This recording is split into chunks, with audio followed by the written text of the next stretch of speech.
Joining us right now is Steve Emerson, Executive Director of the Investigative Project on Terrorism. The website there is investigativeproject.org. And I want to turn immediately to the op-ed you wrote just this week for the Jerusalem Post, having to do with the president's role here in the ceasefire between Hamas and Israel. He's been posturing through his Secretary of State, John Kerry, that they're trying to be an honest broker for peace, and he keeps saying that Israel has no greater ally than the United States, and we support their right to defend themselves. But what are you reading into our actions here that suggest otherwise, sir? Well, the most surprising thing that I found out was that the president, through his intermediaries in Cairo, and by the way, the presence of the U.S. in Cairo is just to be an observer. Instead, they injected themselves as actual, intermediaries, and they made a statement that was leaked to Al Hayat newspaper that said that the United States would guarantee that the Israelis would adhere to the commitments of the ceasefire. Now, what was extraordinary about that was that the Israelis have never violated any of the terms of any ceasefire or agreement with the Palestinians or any other party in the Arab-Israeli wars, while Hamas has violated all 9 ceasefires, 2 of which were their own. Right. For the U.S. to say we'll guarantee Israel's side of this agreement buys into Hamas's narrative that Israel is in some way not an honest broker here. Not only that, it diminishes Israel's, it embarrasses moral standing, Israel, yes. But it diminishes Israel's ability as an independent sovereign power by allowing itself to be a sort of perceived as a puppet of the United States, which is exactly what Hamas wants to be, will have Israel perceive that, so that it can dictate the terms of the negotiations. And it has been by using Qatar and Turkey, 2 supporters of the Muslim Brotherhood, as the main idea people for the ceasefire. Steve, let's turn to the situation with ISIS in Iraq right now.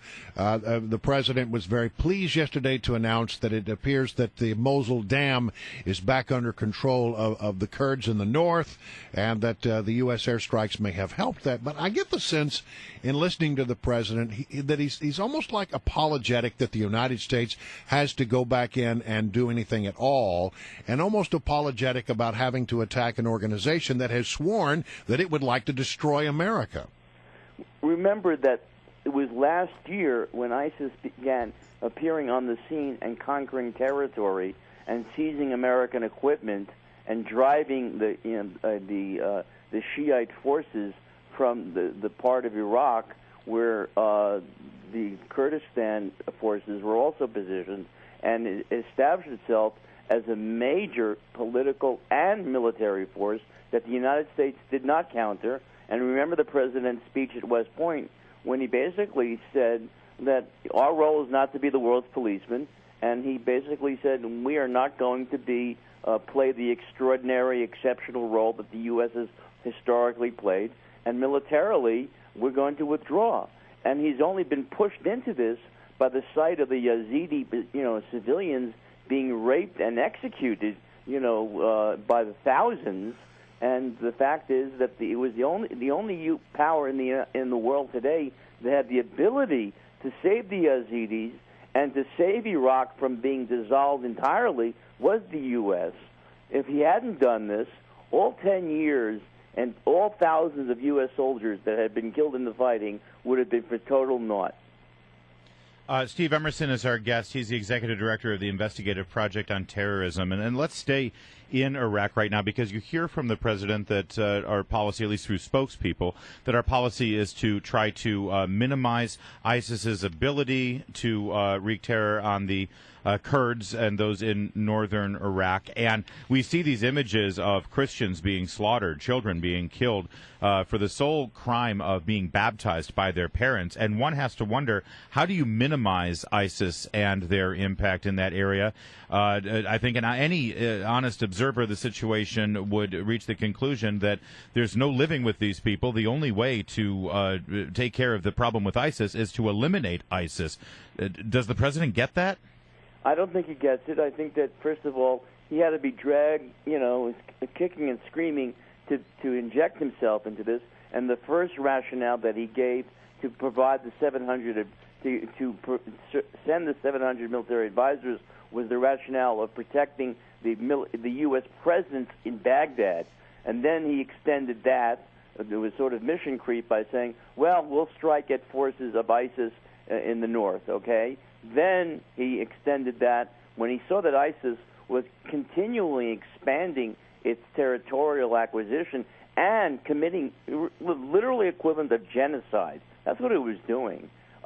He started attacking other areas of ISIL forces, especially near the dam, which could have wiped out, 1.4 million people. Now, he was helped by the fact that the Kurdish forces, have really shown a resilience and an ability to fight ISIS on equal terms in an unprecedented way that no one ever expected. And frankly, the president was saved by that. Otherwise, there would have been much more executions, tens of thousands more of Yazidi Christians.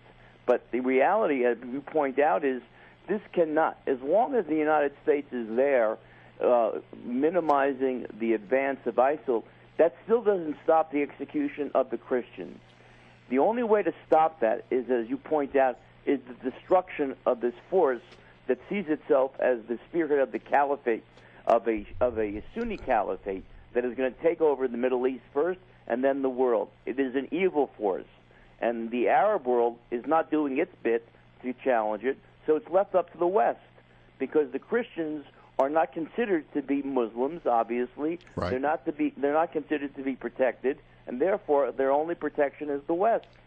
Do you have any concerns, given the fact that our southern border is so porous right now, and ISIS has sworn that it wants to come to the United States and do us harm? Do you have any concerns that they perhaps are, as we speak now, infiltrating the United States? Well, let's just say this. We're coming out with an article this week with about 25 tweets, genuine tweets that we've obtained that have been confirmed by the intelligence community of ISIS tweets from the United States declaring their intention to attack American interests in the United States, and that they will infiltrate other ISIS supporters from Canada and Mexico. It would be absolutely illogical and a mistake to assume that they don't see the ability to easily infiltrate from both borders, especially Mexico. Wow. And say, this is the way into the United States. Far easier than any other way into the U.S. It's very scary. Yeah, thank you for that, Steve Emerson. Yeah, again. we'll sleep well tonight on that one. Thanks, Steve. The website, everyone, is investigativeproject.org. Take a look at it. Thank you, Steve Emerson.